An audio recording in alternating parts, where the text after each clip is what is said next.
Poy. Medyo minalas lang sa dulo pero ikaw ba since second game back, paano ka na naka-adjust sa talk and text ngayon? Actually, hindi pa nakaka-adjust. Mahirap eh. Kasi syempre yung rhythm wala pa.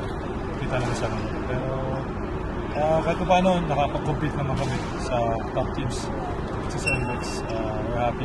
Although kahit ulang kami sa team. Pero kahit pa paano, we know na we can compete kahit kailan ko lang kami. About naman sa import ninyo, Relier, Hollis Jefferson, ibang RJ, pero ikaw ba, anong masasabi mo sa kapatid ng resident import? Oh, we're happy with him.